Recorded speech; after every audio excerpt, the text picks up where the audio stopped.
regional sustainable energy efforts are closer to fruition with CCREEE, government partners for child protection in sports, and Dominica, an example for regional literary festivals.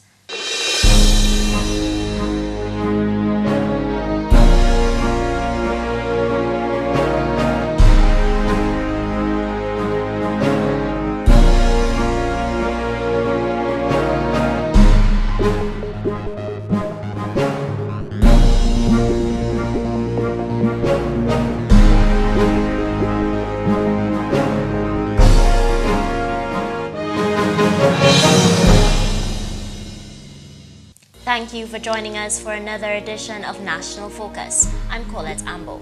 And I'm Tasia, Floissac. Stay with us for details of the headline stories and others after the break. Did you know the Caribbean Court of Justice is two courts in one? The CCJ has two functions: an original jurisdiction, which deals with your right to move between CARICOM countries freely and your right to move your money and your business.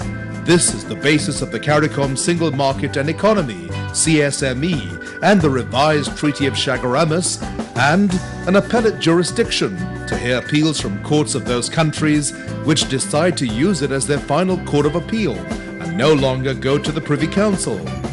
All CARICOM member states who have signed the agreement establishing the CCJ are members of the CCJ.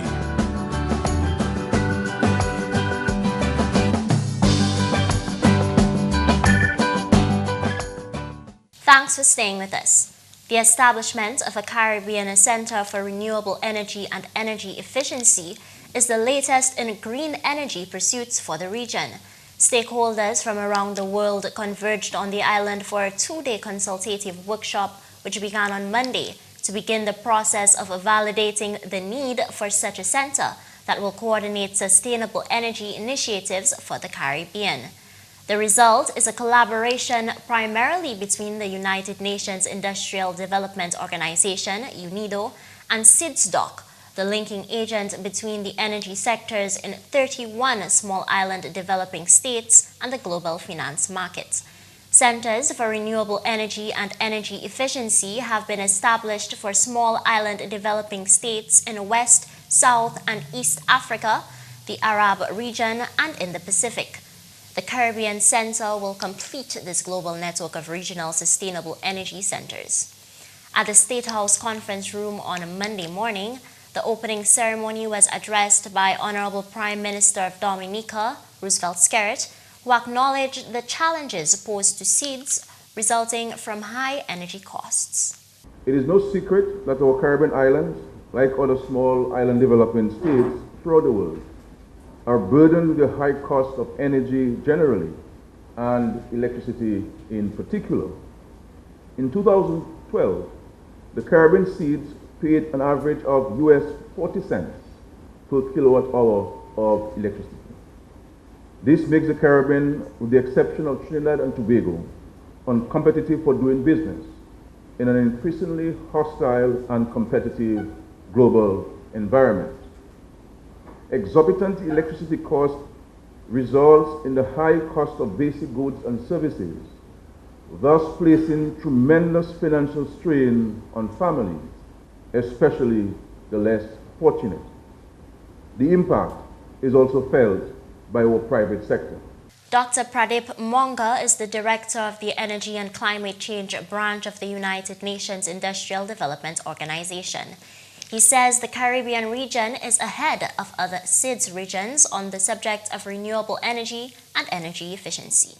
And I'm confident that next 2 days will also lay the foundation for creation of the Caribbean Center for Renewable Energy and Energy Efficiency. That's where I feel we will need your leadership role, your support, and of course your wholehearted inputs to really come up with a very strong center for Caribbean region. Excellencies, ladies and gentlemen, much has been achieved in Caribbean region also in previous years. We are not starting from ground zero. We have a number of activities in renewable and energy efficiency technologies are already going on in this region. Number of donors are working. National governments are showing leadership role, including of course Government of Dominica. Most islands have made significant progress in the creation of renewable energy and energy efficiency policy frameworks. That's a very good pointer towards the area that here this center can work very fast.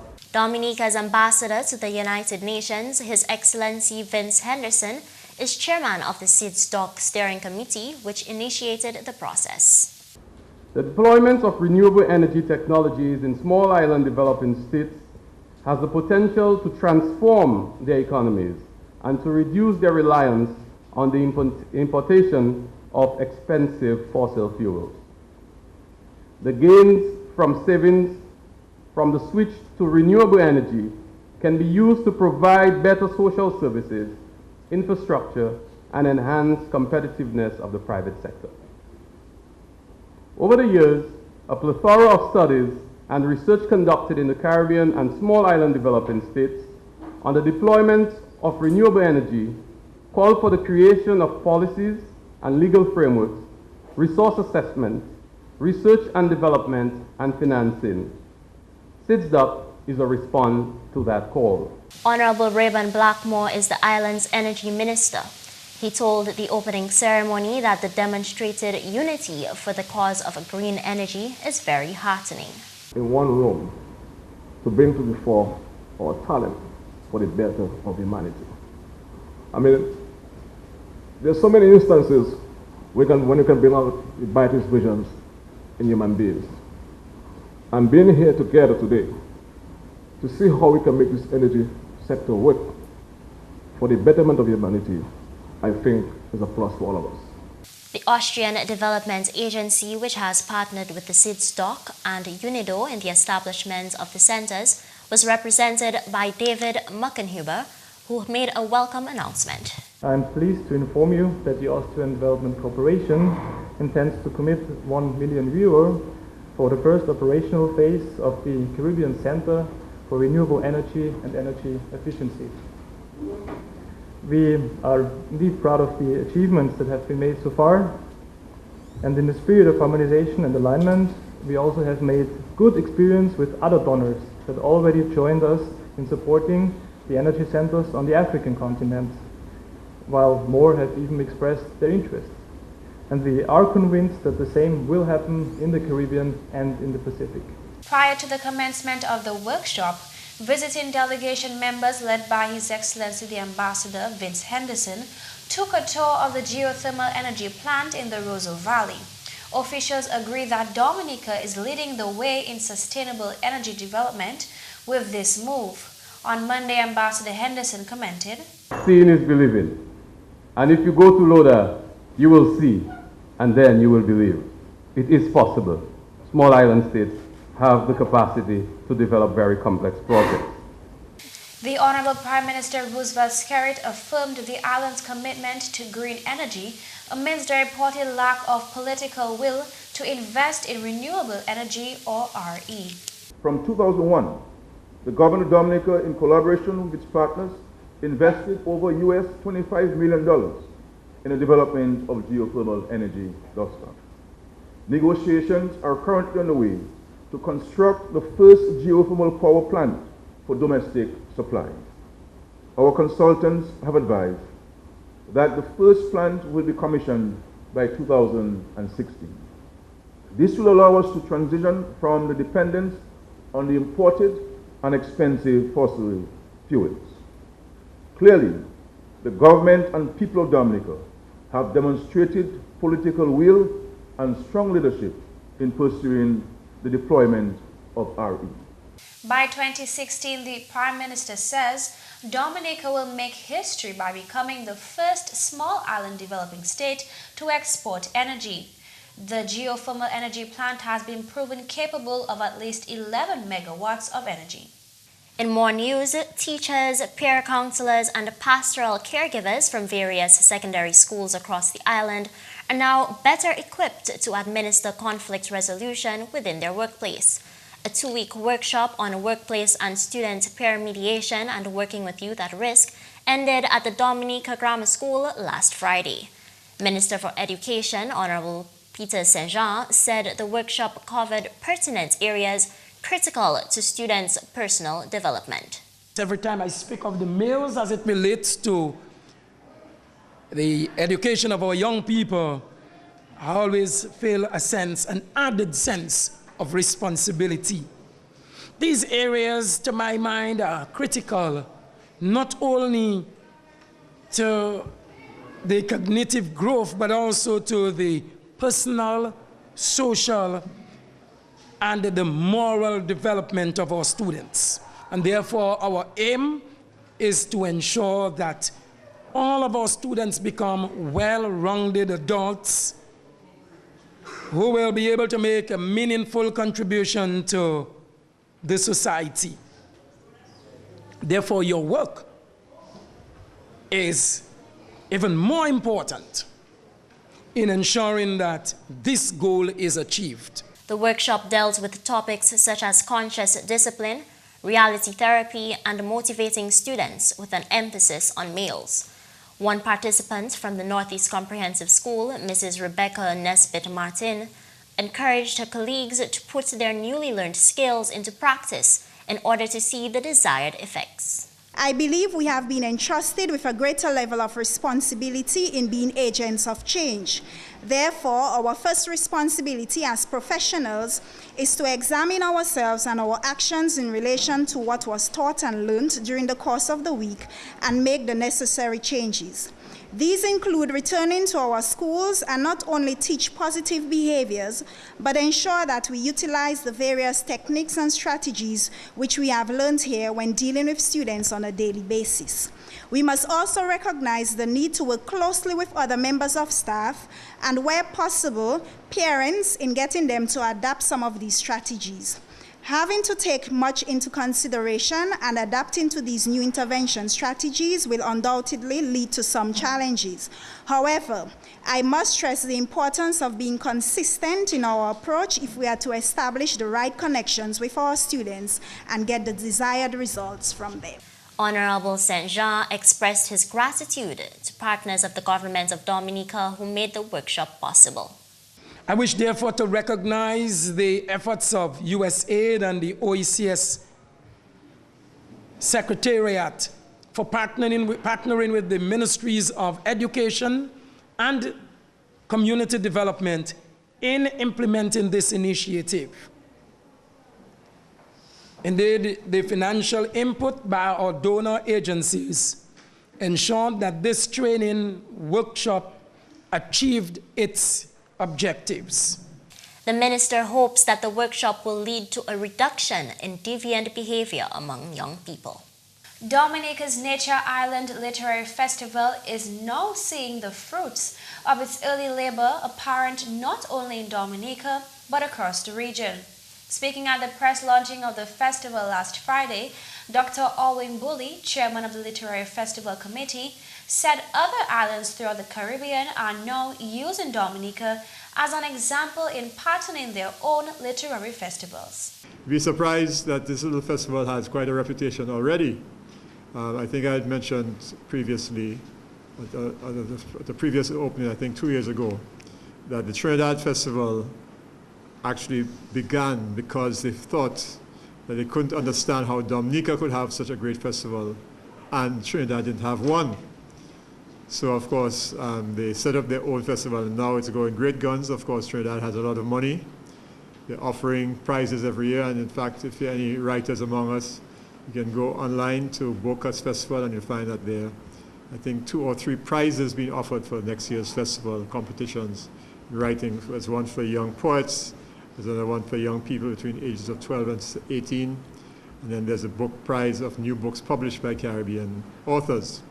So we like to think that this is also part of our festival. In fact, there are several literary festivals up and down the region now. According to Dr. Bully, these festivals operate as a support system for each other and propose the possibility of joint funding.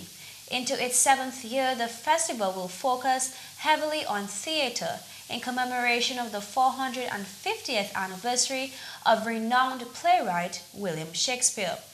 It was Shakespearean influence about 50 years ago which led to the development of theater in Dominica, Dr. Bully informed. The theater that we know in Dominica really as a result of the celebrations that took place in Dominica for the 400th anniversary of William Shakespeare. Before that, there used to be concerts. I would say there were concerts. There were school plays, especially the Dominica Grammar School used to do a scene from maybe Shakespeare or a scene from some other great classic play, a Greek play or something. And then the concerts at St. Gerard's Hall were mixtures of music, maybe a few little skits and so forth. But to have plays, full-fledged plays being presented, really after, I'd say started in earnest after the 400th anniversary of the birth of William Shakespeare. Bully recalled the pioneers of what he described as the start of theatre in earnest in Dominica. At the time, the government decided that it must be celebrated in a grand way, and they went to all the secondary schools in the island at the time, all 4 secondary schools that existed at the time, and they got students like Alwyn Bully, like Amma Harris, like Errol Blackman, Mr. Parry Bellot, Mr. Garman Geese. I could name a whole heap of people who were involved in the production of The Merchant of Venice. The Merchant of Venice, as you know, deals with the question of anti-Semitism. And it was very well produced directed by Mr. Geoff Robinson. So there's this group of secondary school students who stuck together after the Merchant of Venice and did 2 other Shakespearean plays and brought on new people on board like Anita Astafan and a few other people who joined on after the original production. And when all these people left school and some went to university, the name changed from the Secondary Schools Drama Society to the Little Theatre Movement. The Nature Island Literary Festival will officially open on Friday, August 8th, 2014. The West Indies Cricket Board has partnered with UNICEF and the government of Dominica to launch a training workshop for cricket coaches dubbed the Fair Play Initiative, Child Protection in Cricket. At the opening ceremony held on July 21st at the Windsor Park Sports Stadium Conference Room, coordinator of the Child Abuse Prevention Unit, Gemma Azil Luce, described the purpose of the workshop. Now you are here because we are doing what West Indies Cricket Board and UNICEF have come about to call the Fair Play Initiative. What is the Fair Play Initiative? The UNICEF Office for the Eastern Caribbean area and the West Indies Cricket Board have partnered and developed an initiative called Fair Play. Fair Play is a program designed for use by coaches in youth development cricket systems in the West Indies, with the focus on integrating child protection issues in cricket program. According to Luce, as focus on the youth increases in the West Indies Cricket Board, the organization saw the importance of implementing this program. As the West Indies Cricket Board increases focus on cricket development programs from ages 7 to 19, the organization saw the importance of integrating child protection into all of the region's youth cricket programs and coaching education. Coaches working with children in all sports around the globe are coming under increased scrutiny. There is also inconsistency in cricket coaches and administrators' knowledge of child protection basics. The need for cricket community regionally to be child protection aware, as in other world sports such as football, swimming, athletics, etc. Honorable Minister for Social Services, Gloria Shillingford, revealed that she was pleased about this collaboration to curb the spread of child abuse in sports. I commend both organizations for their collaborative efforts in putting this workshop together. Welcome to the Unite for Children partnership. Let this therefore be a long-lasting one to make cricket and by extension sports for children safe and recreational for their overall development. Representing the Minister for Sports and Culture was Sports Coordinator Trevor Shillingford, who noted that there is a need for coaches to be up to date on methods to prevent child abuse in their field. It is important that as coaches, you are aware of what is taking place during your training or your coaching sessions. I am aware that many of these incidents can be happening unsuspectingly to you, as out of ignorance, you are sometimes not sure of what is going on or what to even look for. This is why I believe this workshop is timely as we take steps to protect our children wherever they are. GIS News will bring you more on this ceremony in a subsequent newscast. Before we leave, here's an announcement from the Division of Culture. The National Cultural Council and the Division of Culture are inviting the public to be part of Emancipation Celebrations 2014. The celebration kicks off with the Golden Drum Awards on July 30th. A panel discussion on reparations will follow at the historic Barcon Building on July 31st.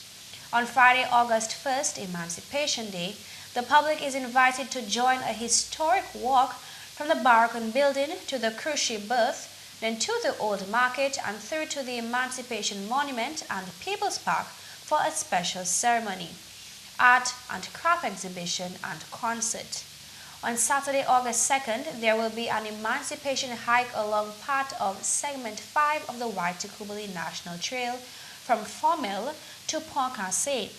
Later that same day, Grand Bay will host a cultural evening honoring Dominican heroes as part of its reunion, which commences on July 25th. The celebrations will conclude with the Nature Island Literary Festival from August 8th to 10th, featuring the best of Caribbean theater. It's emancipation time. Let's celebrate freedom. And that's all for the English segment of the news. McPherson St. Luce is next for the Creole highlights. Alors tout le monde, bienvenue à cette nouvelle en créole. Non moins, c'est McPherson St. Luce. Premièrement, Premier ministre Honorable Roosevelt Skerritt, qui fait présentation budget l'année 2014-2015 mercredi. Si l'Honorable Skerritt, gouvernement a couru pays là à une manière soutenable qui est toujours en l'intérêt dominicain. Premier ministre a dit plusieurs bagailles qui continuent à taper attention comme programme social et plus encore. Honorable Skerritt dit aussi gouvernement qui mette mise en place sinon globalisation qui a affecté la terre à présent. Il dit qu'il a gardé devant dominicain supporter budget là sinon mise qui a dans un baillot. Premier ministre a dit qu'il n'y a pas de gouvernement là peut faire pour lever taxes, mais ressources pays là, ça c'est ça fait l'argent, ça autant important. Et le gouvernement ça là qui toujours couru pays là à de manière soutenable pour le développement. On a trouvé un workshop qui a mis attention à ces énergies renouvelables qui a en place en Dominique Simen-Salan. Caribbean Center for Renewable Energy and Efficiency, CCREEE, institution qui est établie en yon ces pays Caraïbes, aussi qu'à taper attention. Plusieurs officiers volontaires qui attendent des workshops des jours là, qui a en place en Caille l'État, ça c'est State House en Roseau. Plusieurs officiers adressé cérémonie pour te ouvrir workshop là bon matin là, en premier Premier ministre Honorable Roosevelt Skerritt, ministre Énergie Honorable Ribbon Blackmore, ambassadeur Dominique pour Nations Unies, His Excellency Dr. Vince Henderson, Agence Développement Austrien et puis officier UNIDO. Quand même si le ministre Énergie Honorable Ribbon Blackmore, Dominique a mis autre attention à ce secteur-là. Nous avons mis un pile d'entrée à bagaille renewable energy à Dominique. Nous just fini fouiller une production well. Et où ça resort là bien bon. Premier passé nous avons catché. Et aussi tant que passé nous avons fait certain nous mettre energy efficient bulb à Caille mon Dominique. Je connais tout cas changer ça.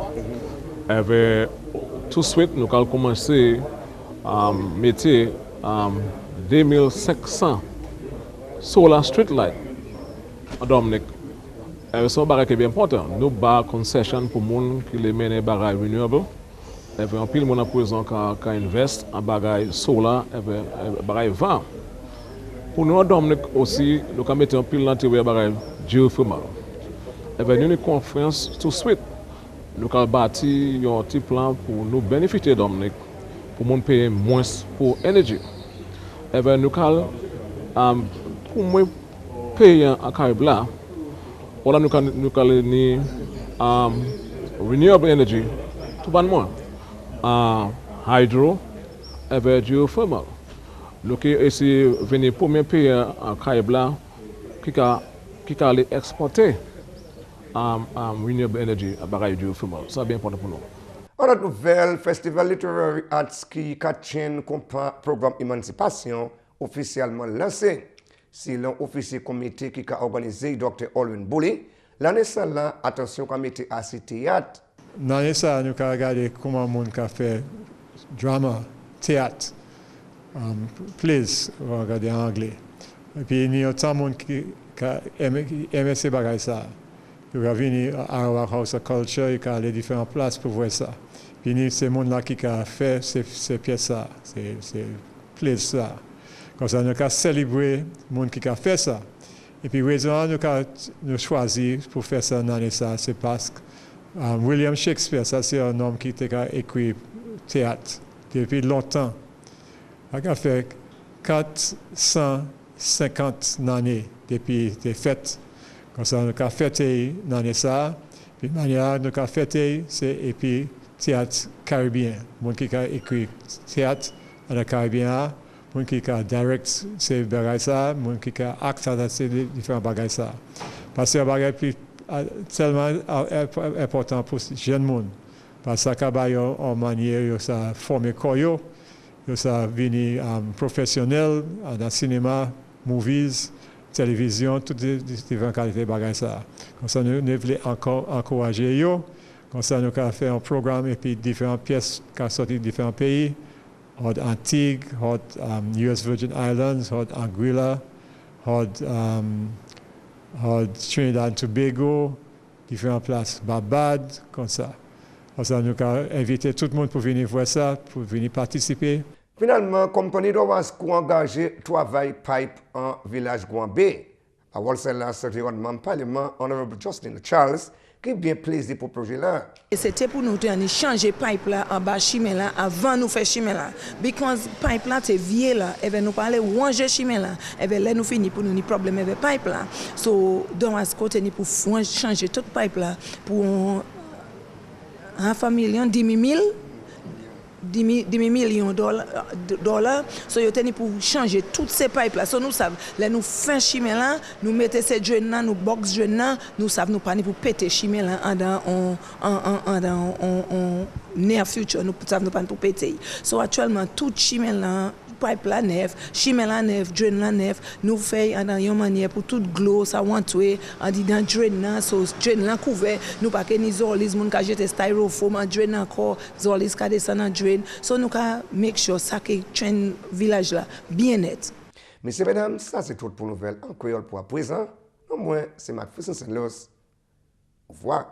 Coming up next, tips to ensure clean and safe stored water. Did you know the Caribbean Court of Justice is 2 courts in 1? The CCJ has 2 functions, an original jurisdiction, which deals with your right to move between CARICOM countries freely and your right to move your money and your business. This is the basis of the CARICOM Single Market and Economy, CSME, and the revised Treaty of Chaguaramas, and an appellate jurisdiction to hear appeals from courts of those countries which decide to use it as their final court of appeal and no longer go to the Privy Council. All CARICOM member states who have signed the agreement establishing the CCJ are members of the CCJ.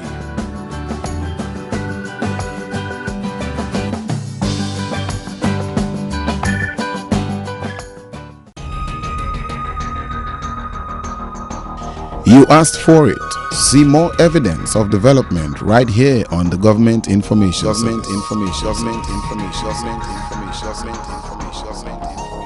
It is always necessary to have clean, safe, usable water at hand in case of emergencies, especially as we are approaching the height of the hurricane season. Many individuals rush to purchase bottled or distilled water during times of crises. But another viable option for securing a supply of safe water is the storage of tap water for future use. Store at least 1 gallon of water per person per day in a cool, dark place. Choose appropriate containers for water storage. Disinfect before use. If necessary, treat water with a chlorine bleach solution prior to storage to prevent buildup of harmful bacteria or pathogens, and replace water every 6 months. And that's all for this edition of National Focus. We always welcome your suggestions and comments. Drop us an email at gis@dominica.gov.dm or visit our website news.gov.dm. Like our Facebook page, facebook.com/GIS News Dominica. And catch up on past National Focus newscasts on our GIS Dominica YouTube channel. On behalf of the entire news production team, I'm Colette Ambo. And I'm Tasia Floissac. Thanks for watching and join us again next time on National Focus.